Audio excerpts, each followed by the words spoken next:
mes amours, ravi de vous retrouver dans cette vidéo. C'est la 4e vidéo et nous allons parler du 3e accord Toltec qui dit « Ne fais pas de suppositions ». Alors juste avant, un petit tour de panoramique concernant là où je suis devant un restaurant italien qui s'appelle Arcadius. C'est un restaurant qui est magnifique car à l'extérieur vous voyez il y a des belles tables avec des beaux fauteuils, des belles statues romaines et l'été ça doit être formidable d'être dans ce restaurant. Voilà, c'est ce que je voulais vous montrer. C'est à Lyon, à Tassin-la-Demi-Lune exactement, un endroit très beau, très tranquille. Bon, c'est vrai qu'il y a la route un peu pas loin, mais dans tous les cas, c'est un havre de paix ici, avec une énergie un peu cool. Alors, revenons à notre 3e accord Toltec qui dit « Ne fais pas de suppositions ». Qu'est-ce que cela veut dire?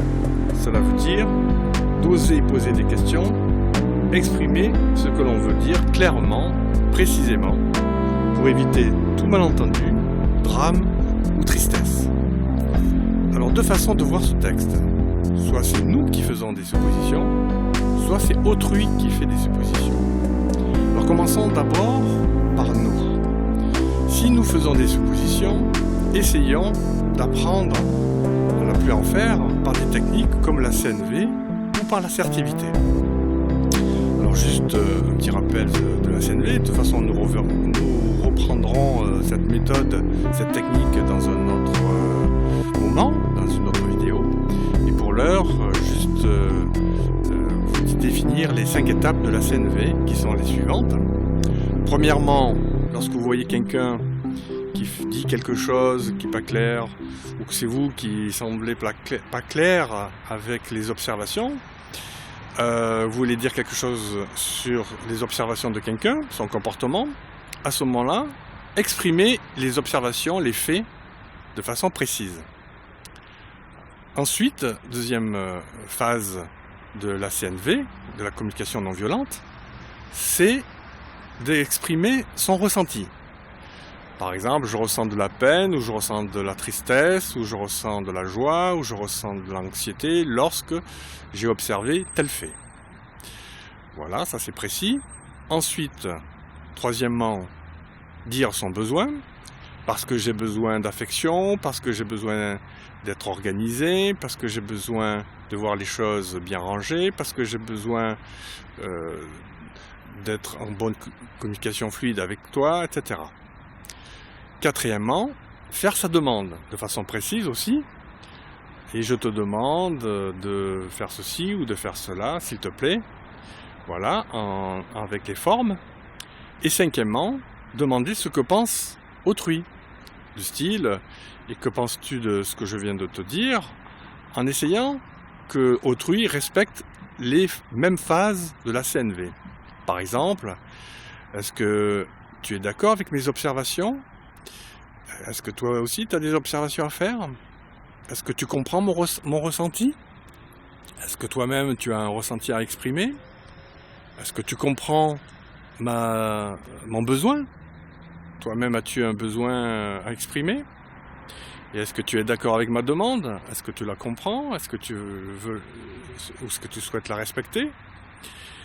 As-tu une demande toi aussi? Voilà, en faisant ça, ça permet une communication plus fluide et de dédramatiser les moments difficiles et surtout d'oser exprimer des choses clairement. Autre chose, l'assertivité. L'assertivité, c'est l'art de dire des choses fortes tout en restant poli, bienveillant, aimant, compassionnel. Donc nous pouvons apprendre à dire des choses fortes, mais avec une façon bienveillante de le dire. Vous pouvez dire à quelqu'un que vous n'aimez pas son comportement, mais à ce moment-là, vous le dites avec toujours envie de correspondre avec lui, d'être fluide avec lui, d'être bienveillant avec lui. Voilà, ça c'est pour la supposition de notre côté. Maintenant, si c'est l'autre qui fait une supposition et que c'est pas clair ce qu'il dit ou ce qu'il fait, vous pouvez à ce moment-là clarifier les choses en posant des questions pertinentes, des questions précises, des questions ouvertes, fermées, alternatives, enfin vous voyez toutes les sortes de questions, et reformuler surtout, reformuler ce qu'il vient de dire, reformuler ce qu'il vient de dire, même si c'est non dit ou peu dit ou mal dit, de pouvoir reformuler pour voir si on a bien compris, et si la personne dit oui c'est bien ça que je voulais exprimer, alors là on est en phase de communication et on peut passer à autre chose. Donc la reformulation est très utile pour être compris, pour se faire comprendre et pour pouvoir rester en phase de communication. Voilà pour ce qui est du troisième accord Toltec. Alors la limite de cet accord Toltec, c'est en fait ne pas confondre faire des suppositions et suggérer des solutions, imaginer des solutions. Par exemple, si vous imaginez que quelqu'un qui arrive en retard ou qui n'est pas encore là, eh bien que vous imaginez qu'il a un accident, qu'il a eu un souci, eh bien vous pouvez effectivement créer une situation négative, puisque la loi d'attraction dit, si vous pensez des choses négatives, cela peut se manifester par la suite en négatif justement. Cela peut s'incarner, se matérialiser en événements négatifs. Donc évitons de penser des choses négatives, de supposer des choses négatives.